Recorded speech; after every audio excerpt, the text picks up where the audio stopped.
हम लोग भागवत जी के दशम स्कंद में अष्टम अध्याय में भगवान की विशुद्ध बाल लीलाओं का वर्णन श्रवण कर रहे हैं, जिसमें कल प्रसंग हमारा जो ब्राह्मण था उस पर कृपा करी भगवान ने, वो प्रसंग सुना। उसके बाद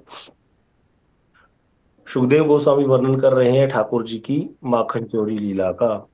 तो यहाँ पर ये माखन चोरी लीला बड़ी ही मधुर, बड़ी ही विस्तृत भाव से अनेक संतों ने इसका जिस प्रकार से दर्शन किया, वर्णन किया है।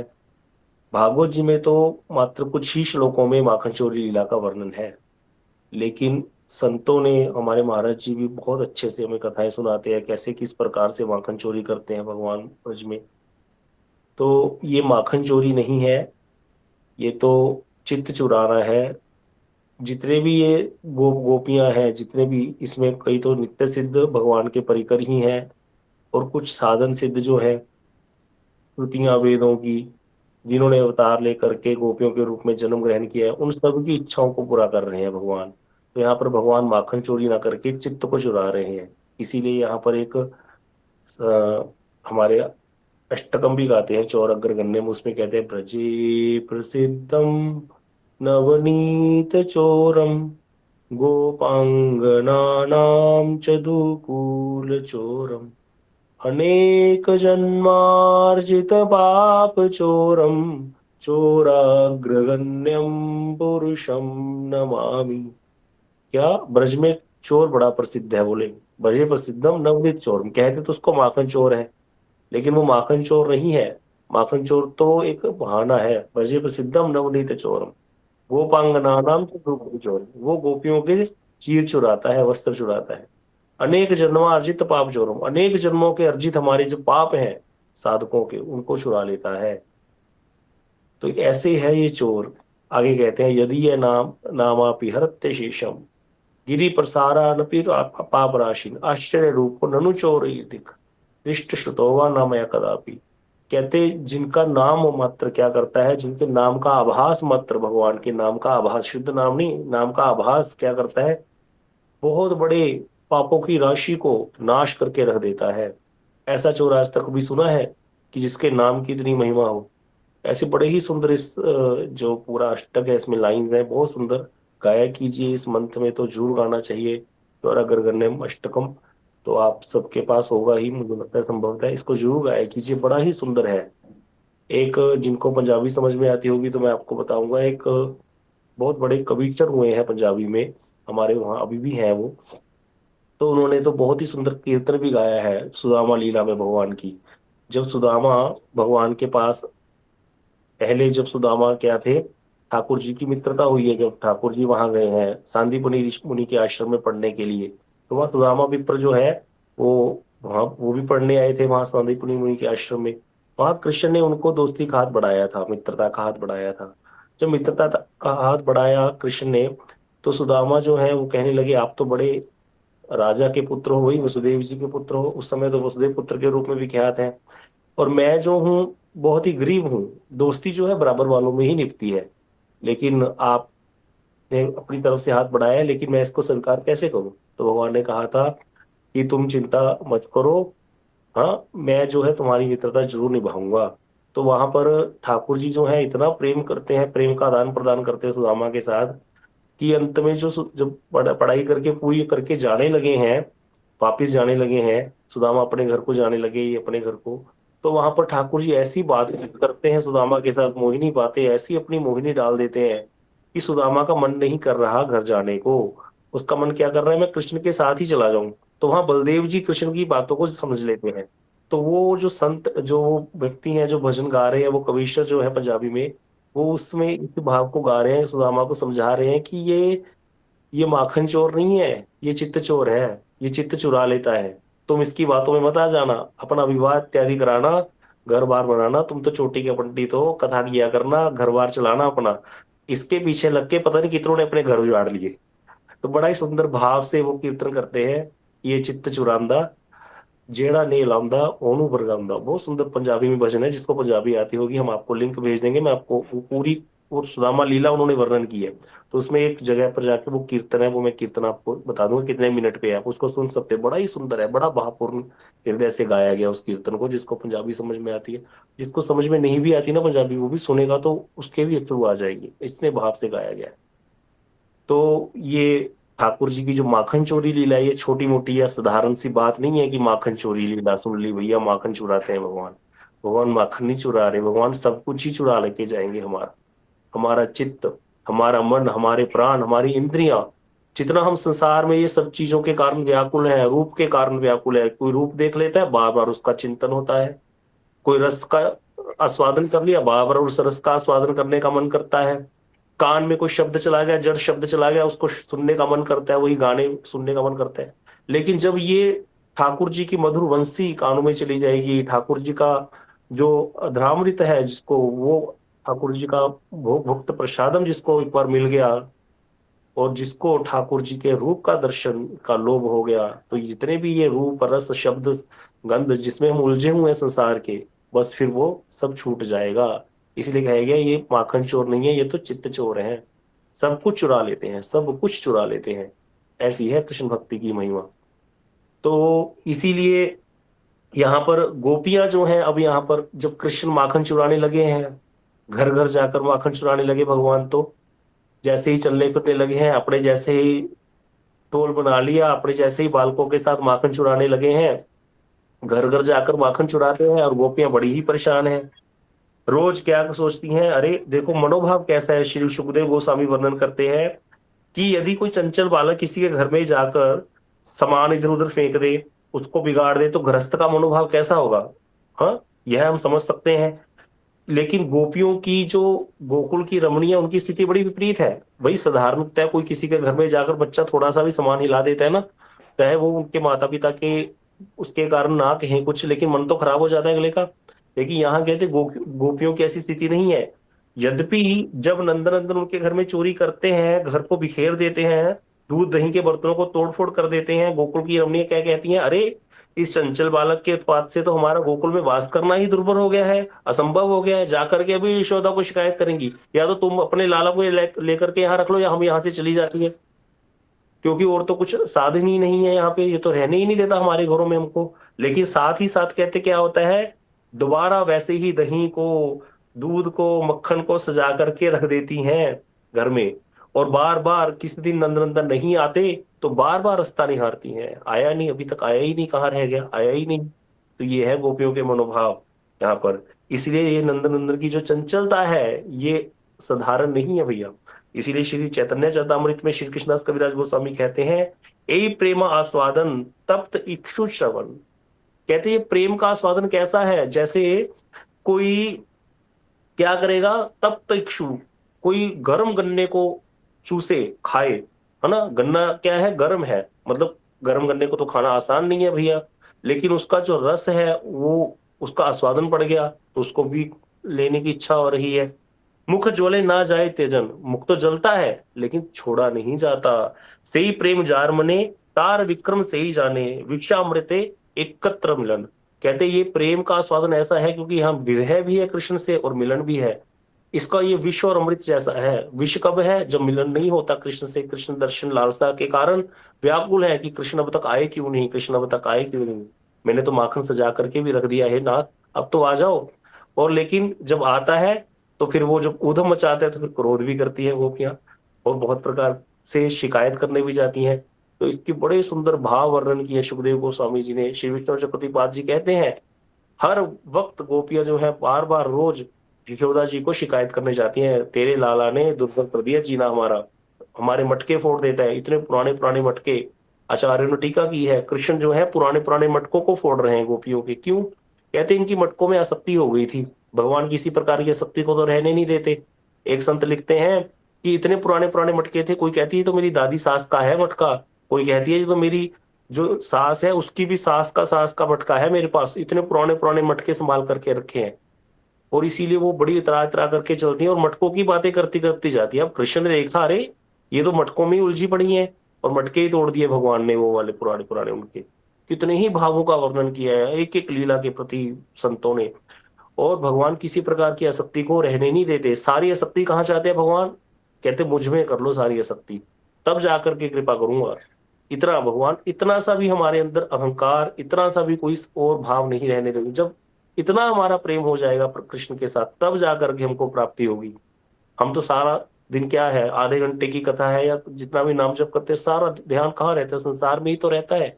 इसीलिए गुरुदेव कहते थे जब तक हम कृष्ण कथा नहीं सुनेंगे, जब तक हम ये दशम स्कंद की कथाएं, ठाकुर जी की जो मधुर मधुर कथाएं, आचार्यों की टीकाएं नहीं सुनेंगे, तब तक कृष्ण कैसे हमारे हृदय में प्रवेश करेंगे?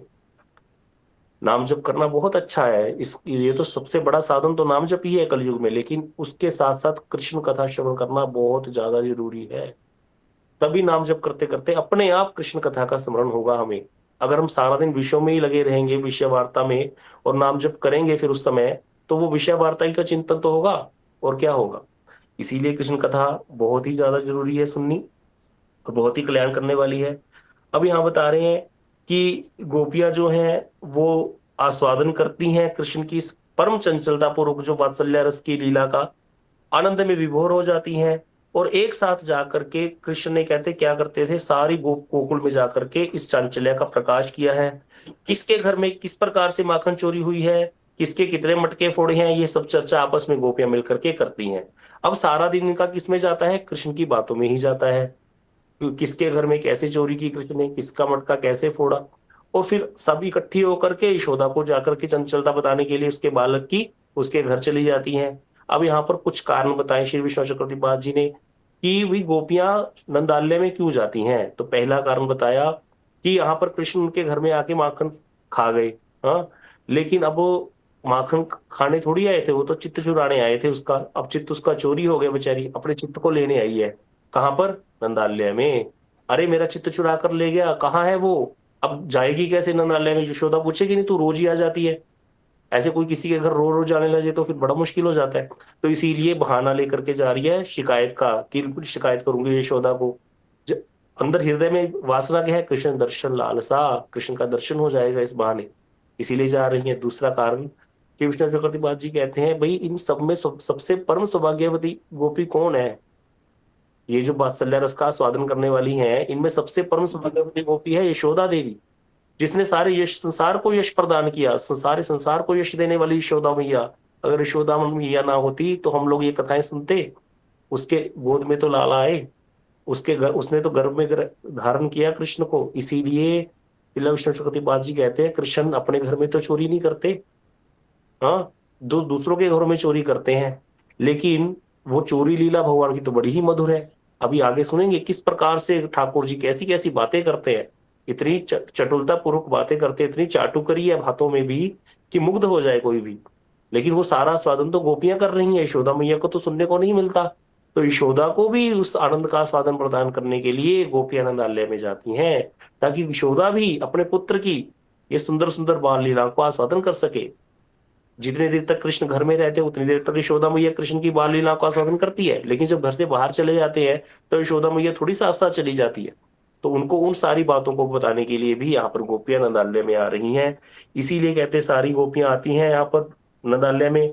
अब कृष्ण जो है वो माता की गोद में बैठे हुए स्तनपान कर रहे थे, दोनों चरणों को भूमि पर मार रहे थे, चरणों की नूपुर की ध्वनि आनंदवर्धन कर रही थी। और यशोदा भी अपने पुत्र के सर पे हाथ फेरते हुए बालों में, और हे कन्हैया ऐसे बातें कर रही हो तो बड़ा नटखट होता जा रहा है।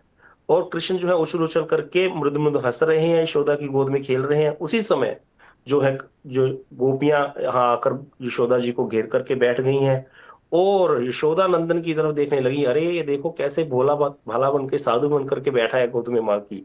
और कहने लगी कन्हैया, आज जो तुमने हमारे घर में सारा कुछ किया है, अब कह दें ठाकुर जी कृष्ण तो बड़े ही चंचल है।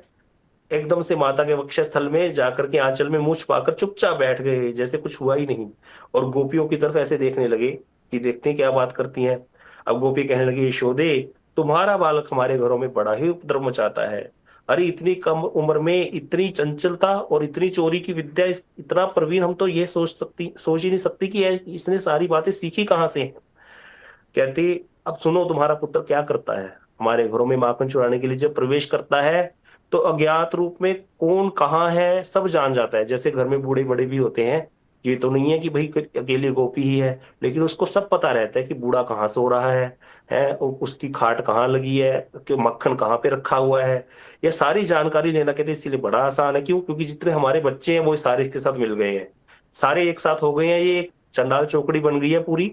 और हमारे बच्चों से सब कुछ जान लेता है। यदि हम घर में हैं तो पहले हमें घर से भगाने की व्यवस्था करता है। ये क्या करता है? भेजने की व्यवस्था घर में। कहते बुद्धि कौशल देखो इसका कैसा है, बिना ध्वनि के चुपचाप घर में प्रवेश करता है और बछड़ों को खोल देता है। अब जब बछड़े खुल जाते हैं, भाई बछड़े भागेंगे इधर उधर, तो हम क्या करती हैं? बंधन मुक्त हो जाने से बछड़े जब भागते हैं तो हम बछड़ों को पकड़ने लग जाती हैं। इतने में तुम्हारा पुत्र क्या करता है? घर में प्रवेश कर जाता है सारे खाओं के साथ, और वहां दूध मलाई मक्खन जो कुछ मिलता है सारा कुछ चोरी करके खा जाता है। अब कहती है कि चलो चोरी करके खाए तो भी कोई बात नहीं, खा ले। उतना ही फैलाता है, उतना ही बंदरों को भी खिलाता है। तो इसको ये आदत कहाँ से पड़ी है? अब आगे एक जो फिर सारी बात सुनकर गोपियों की यशोदा मैया कहती आ रही, मेरा लाला तुम्हारे घर में इतना उपद्रव मचाता है तो तुम उसको डांटती क्यों नहीं हो, चुपचाप सहन क्यों करती हो, है ना? तो यहाँ पर अगर तुम उसको नहीं डांटोगी तो बड़ा ही दुष्ट हो जाएगा। तो गोपियां कहने लगी, यशोदे हमारे डांटने पर ये डरता नहीं है, उल्टा हमें ही डरा देता है। कहती हम तो इसकी हंसी सुनकर के देख करके ही मुग्ध हो जाती हैं, सब कुछ भूल जाती हैं। एक बार तुम्हारा लाला हमारे आंगन में खड़ा होकर हंस दे, बस फिर हमारे सामने ही ये दधी दूध लूट कर ले जाए तो हम हमारी क्या जो चलाई है कि हम इसको कुछ कह पाए, हम मंत्रमुग्ध की बात ही खड़ी रह जाती हैं। इस तरह से कहती हम इसको मना नहीं कर सकती। तो यशोदा जी कहती हैं साधारणतः देखा जाता है कि अभाव में ही बच्चा चोरी करता है, अभाव पूर्ण होने जाने पर कोई नहीं करेगा। तो यहाँ पर गोपियां यशोदा मैया कहती है कि देखो बच्चा जब खेलता है, खेलते खेलते बच्चों को तो भूख लग जाती है, ये तो माताओं को भी पता है। तो इसीलिए कहते हैं जब इसको भूख लगती है तो तुम्हारे घरों में चोरी करता है, तुम पहले से इसको कुछ खाने के लिए दे दिया करो, है ना? तो फिर ये चोरी क्यों करेगा? तो गोपियां कहती है अरे यशोदे तो अपने लाला की बातें नहीं जानती। अरे हम तो अपने हाथ से निकाल कार करके माखन इसके लिए लेकर के रखती हैं, और बोलती है लाला ये माखन खा ले, तो बोलता है पता है क्या बोलता है? ना, राजी के माखन में वो स्वाद ना आवे जो चोरी के माखन में आवे है। ऐसी ऐसी बातें करता है। तो इस प्रकार की बातें कृष्ण जो है करते हैं, गोपियां बड़ी प्रकार से शिकायत करती हैं यहाँ पर। बड़ा ही सुंदर है। अब हम थोड़ा संक्षेप में करते हुए जा रहे हैं इस लीला को वर्णन। तो आगे जब यहाँ पर कहते हैं, गोपियां कहती हैं, कृष्ण शिकायत करते हैं कि अगर इसको घर में कुछ नहीं मिलता तो ये क्या करता है? मल मूत्र इत्यादि त्याग कर देता है हमारे चूल्हों में। देखो कृष्ण की कैसी लीला है। घर में कुछ नहीं मिलता, ये यहाँ पर श्लोक है भागवत में, मेहनादि। मेहनत का होता है, मेहन का अर्थ होता है मल मूत्र त्याग कर देना। तो जब यहाँ पर ये वर्णन किया कि मल मूत्र त्याग करके चला जाता है, तो यहाँ पर श्री विष्णु चक्रपाद जी कहते हैं कि भगवान में तो जो इस प्रकार का दोष नहीं देखा जाता, मलमूत्र त्याग करना इत्यादि। हम भी तो मठ में मंदिरों में 5 बार ठाकुर जी को भोग लगता है, 3 बार आरती होती है, तो वहां पर तो ऐसा नहीं देखा जाता। तो यहाँ पर वर्णन किया है। यहाँ पर श्लोक है एक वैष्णव तोषणी कार्तिका में, जगजन मल ध्वंसी श्रवण स्मृति कीर्तना मल मूत्रादि रहिता पुण्य श्लोका इति स्मृता। कि जिनका नाम, जिनकी लीला, श्रवण स्मरण कीर्तन जगत का सर्वाधिक मल त्याग, मल दूर कर देता है, पाप दूर कर देता है, जो स्वयं मल मूत्रादि से रहित है, उनको ही पुण्य श्लोक के नाम से जाना जाता है। तो यहाँ पर बता रहे हैं कि यद्यपि भगवान के अंदर तो इस प्रकार का हे अंश नहीं है, लेकिन फिर भी अगर कृष्ण जहाँ पर जो बाल लीलाएं कर रहे हैं, यहाँ पर ठाकुर जी नरवत लीला कर रहे हैं, अगर कृष्ण मल मूत्र त्याग नहीं करते मान लो, तो यशोदा मैया क्या सोचेगी? अरे क्योंकि उनको तो ये भावना नहीं है ना कि मेरा पुत्र भगवान है, उनको तो क्या भावना है कि मैंने इसको जन्म दिया, ये तो मेरा पुत्र है। तो इसीलिए फिर वो क्या करेंगी? वैद्य पर लेकर के जाएंगी कृष्ण को। 1-2 दिन तक मलमूत्र त्याग नहीं किया तो सोचेंगे अरे इसको तो बहुत भारी कब्ज हो गया है, इसको जाकर के वैद्य जी को दिखा करके लाओ। तो इसीलिए इस लीला की यहाँ पर पुष्टि करते हुए कहते हैं कि जबकि यद्यपि यथार्थ रूप में भगवान स्वयं मलमूत्र आदि से रहित हैं, उनको हे पदार्थ शून्य कहा गया है, इसमें कोई संदेह नहीं है। लेकिन यहाँ पर यशोदा जो है वो तो सोचेगी कि गोपियां भी सोचेंगी अरे कन्हैया को तो कोई बीमारी हो गई, भय से व्याकुल हो जाएंगी, इसीलिए विशुद्ध वात्सल्य प्रेम को चोट पहुंच जाएगी। इसीलिए यहाँ पर ठाकुर जी मलमूत्र इत्यादि त्याग करके लीला को पूर्ण कर रहे हैं। तो ये लीला एज इट इज, जैसे एक साधारण चलता है वैसी ही लीला चल रही है। बड़ी सुंदर सुंदर महाराज जी हमें सुनाते होते हैं कथाएं, आपने भी सुनी होंगी जब भागवत कथा होती है, कि किस प्रकार से कृष्ण माखन चोरी करते हैं। एक घर में माखन चोरी करने गए और माखन चुरा रहे थे, तो गोपी ने पकड़ लिया आके, लाला आज तो तेरे को रंगे हाथों पकड़ लिया। चल, यशोदा तो कहती है कि मेरा लाला तो माखन चुरावे ना, मेरे घर में क्या माखन की कमी है? अब तेरे को लेकर चलूँगी तेरी मैया के पास और दिखाऊँगी कि रंगे हाथों पकड़ा है। अब ठाकुर जी का हाथ पकड़ लिया उसने ज़ोर से गोपी ने और लेकर के चलने लगी खींच-खींच करके उसको। अब गोकुल की गलियों से जा रही है, ठाकुर जी क्या बोले, कृष्ण बोले, "अरे! तेरे को लाज ना आवे? तेरे सास-ससुर, जेठ इत्यादि बैठे हैं, थोड़ा घूँघट तो काढ़ ले।" अब गोपी ने घूँघट काढ़ लिया, घूँघट कर लिया तो ठाकुर जी उसको बोले, "अरे! तूने इतनी ज़ोर से मेरी कलाई पकड़ रखी है दाएँ हाथ की, चल थोड़ी देर मेरी बाएँ हाथ की कलाई पकड़ ले, मेरे दर्द होने लगा, कलाई दुखने लगी है।"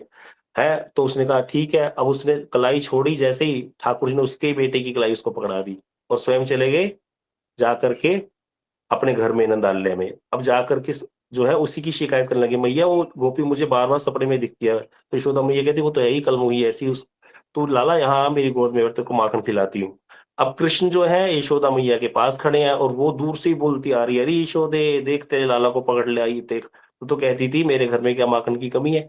अब यशोदा मैया कहती किसको पकड़ लाई क्या हो गया? तो बोल रही है अरे तेरी लाला को पकड़ के लाई हूँ, आज रंगे हाथों पकड़ा माखन खा रहा था। अब यहाँ पर यशोदा मैया कहती है पहले घूंघट खोल के देख तो ले किसको पकड़ के लाई है। जब घूंघट खोल के देखा, कृष्ण तो सामने खड़े हैं, सोच रहे ये क्या दैया रे! और ठाकुर जी साथ में जो अपने हाथ में साथ में देखा तो कहाँ खड़ा है? अपना ही पुत्र खड़ा है। एक चाँटा झटके मारा अपने पुत्र को, "तू कहाँ से आ गया रे?" अब यहाँ पर कृष्ण जो है उसका तो बेचारे का मुँह छोटा-सा हो गया जब थप्पड़ पड़ा। ठाकुर जी उसको बोले, "चिंता मत कर, अगली मटकी का उद्घाटन तुम्हारे से ही करवाएँगे।" इशारा कर दिया ठाकुर जी ने उसको और इस प्रकार से वो गोपी तो बेचारी हतप्रभ सी हुई, आश्चर्यचकित हुई, क्या हो गया? ये कैसे हो गया? चली गई वापिस। एक बार और ऐसी किसी गोपी ने ठाकुर जी को रंगे हाथों पकड़ लिया। "लाला, तो को बाँधूँगी आज, हाँ, और यशोदा को यहीं बुला के लाऊँगी और दिखाऊँगी।" कहती है, "मेरा लाला तो माखन ना चोरी करे।" कृष्ण कहते हैं, "अच्छा भई।" अब कृष्ण को पकड़ के वो बाँधने लगी। अब ठाकुर जी का तो कहते हैं ना चिक्कन स्वरूप है, बड़ा ही सुंदर, बड़े कोमल है भगवान। हाँ, जिन जो शेष शैय्या पर शयन करते हैं, कितना शेष की शैय्या कैसी होती है कोमल, है ना? तो ठाकुर जी के ऊपर जैसे ही रस्सी वो चलाने लगी तो रस्सी तो फिसल-फिसल के नीचे आई जा रही है। वो रस्सी जितना भी कोशिश करती है, रस्सी नीचे गिर जाती है। आधा घंटा हो गया, व्याकुल हो गई, पसीने आने लगे। ठाकुर जी उसको बोले, "गोपी, तूने कभी आज तक कभी किसी को बाँधा है?" तो बोली, "ना लाला मैंने तो आज तक कभी किसी को बाँधा नहीं है ऐसे।" "तो पहले बाँधना सीख, मैं तेरे को सिखाता हूँ कैसे बाँधते हैं। खड़ी हो जा खंभे पर।" तो गोपी खड़ी हो गई, बोले, "हाथ पीछे कर ले।" उसने हाथ पीछे कर लिए। अब हाथ पीछे करा के उसको पकड़ के खड़ा कर दिया खंभे के साथ लगा करके और ठाकुर ने जो से ही रस्सी पकड़ी तेज-तेज भाग-भाग करके रस्सी पूरी बाँध कर ऐसे गाँठ बाँध दी। बाँध करके सामने खड़े हो गए। वही त्रिभंग ललित जो ठाकुर जी को आते हैं, टाँग से टेढ़े होके, गर्दन टेढ़ी करके, कमर से टेढ़े खड़े हो गए सामने, बोले, "गोपी, ऐसे बाँधते हैं।" बोली, "लाला तुमको तो बहुत अच्छा भागना बाँधना आता है।" "अरे हाँ, मैं तो जीवों को 84 लाख योनियों में बाँध देता हूँ कर्म बंधनों में, कर्म में डाल करके। देखो हम लोग कैसे बंधे हुए हैं संसार में। इतना अच्छा लगता है हमको संसार। कुछ भी करते रहें बस सारा दिन परिवार, पुत्र इससे क हमारी गति बाहर जाती ही नहीं है। हाँ, ठाकुर जी कहते हैं मैं तो बहुत बस अच्छे से बाँध देता हूँ।" तो गोपी कहती, "लाला चल अब तू मुझे खोल दे, हाँ, और फिर मैं तेरे को भी बाँधूँगी।" ठाकुर जी सामने अंगूठा दिखाने लगे, "गोपी, मेरे को बाँधना तो आता है, खोलना मेरे को नहीं आता।" वो कह कर के बाँध के उसको उसी के घर में उसको बाँध करके चले गए। इस प्रकार की लीलाएँ कृष्ण कर रहे हैं। एक दिन और गोपी ने पकड़ लिया, "लाला तू तो माखन चुरावे है, तू तो कह तेरी मैया तो कहती है मेरे घर में माखन की कमी ही नहीं है।" अरे कहते, "मैं माखन कहाँ चुरा रहा था? मैं तो तेरे घर के आगे से जा रहा था और मैंने देखा इतनी सारी चींटियाँ तुम्हारे घर के अंदर जा रही हैं।" अब चींटियाँ सबको पता है कैसी होती हैं। चींटियों का स्वभाव होता है एक चींटी को पता चल जाए मीठा कहाँ है, थोड़ी देर में पता नहीं कितना ढेर वहाँ चींटियों का आ जाएगा, वैसे दिखेंगी ही नहीं घर में कहाँ पे है। तो ठाकुर जी बोले, "चींटियाँ ही चींटियाँ तेरे घर में जा रही थीं।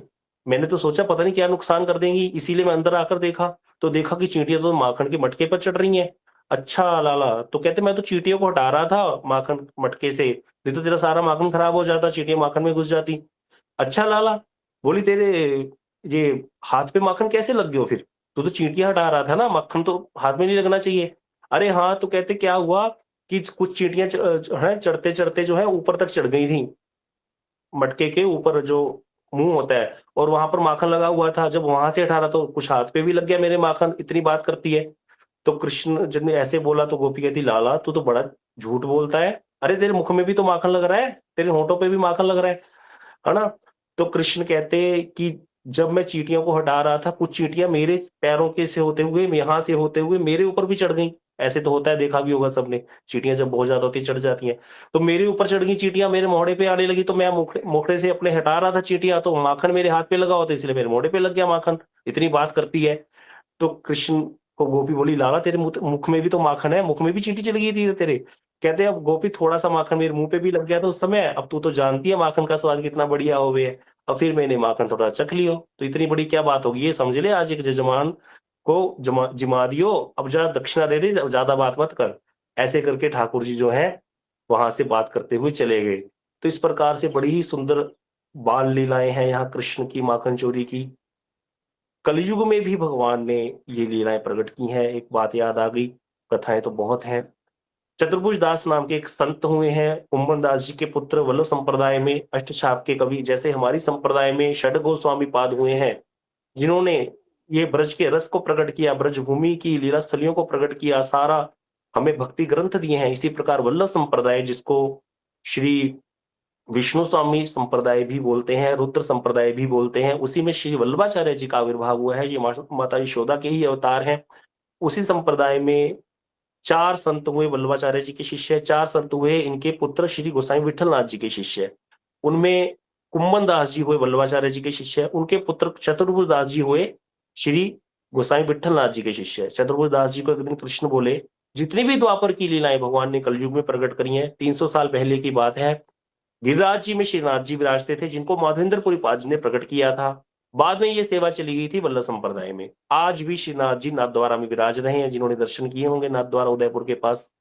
अब यहाँ पर जब ठाकुर जी यहाँ ब्रज में ही थे, मतलब गिरिराज जी में ही थे, तो चतुर्भुज दास जी, सारे जितने सूरदास जी, ये सारे शाप के कवि हैं। ये कृष्ण को नाथ जी को पद गा गा के सुलाना, पद गा करके उठाना, आज भी इनकी संप्रदाय में इसी प्रकार भोग लगता है। पद हैं ठाकुर जी को उठाने के, भोग लगाने के, बड़े सुंदर सुंदर पदों से ही उठाया जाता है। ये सारे ही शाप के कवि जितने हुए, ये पद रचना में बड़े ही निपुण थे, बहुत सुंदर सुंदर पद लिखते थे।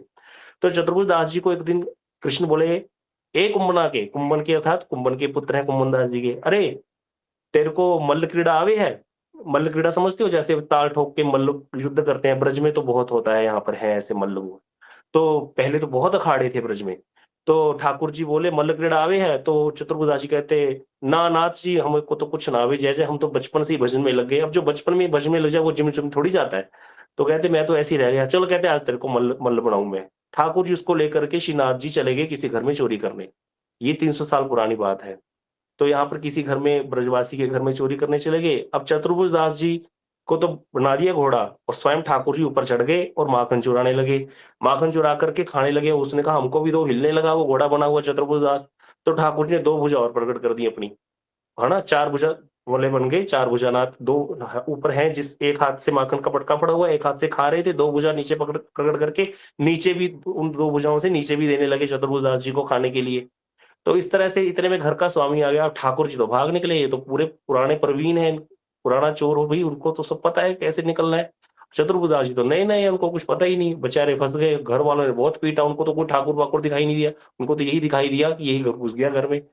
मार वार खा के जब पहुंचे घर में, ठाकुर जी कहते क्यों आया मल्ल क्रीड़ा बन के सवार। अरे बोले अच्छा, स्वयं तो भागे आए, हमको वहां फंसा के आ गए। ठाकुर जी कहते ऐसी थोड़ी बने मल्ल, मल्ल बनने के लिए मार खानी पड़ती है, ऐसी बनता है मल्ल क्या।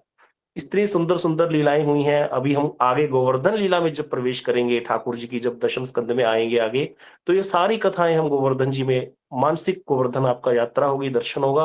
और बाद में जब आप गोवर्धन में दर्शन करने आओगे तो उन सब स्थानों के दर्शन करने भी जाइएगा। ये सारे स्थान आज भी वहां विद्यमान है राज्य में, जहाँ पर ये सारी कथाएं लीलाएं आज से 300 साल पहले हुई हैं। तो अभी समय हो गया है। ठाकुर जी की माखन चोरी लीला हमने संक्षेप में श्रवण की है, बहुत कथा विस्तृत है। गौर प्रेमानंदे हरि हरि बोल। वांछा कल्पतरुभ्यश्च कृपा सिंधुभ्यश्च पतितानां पावनेभ्यो वैष्णवेभ्यो नमो नमः।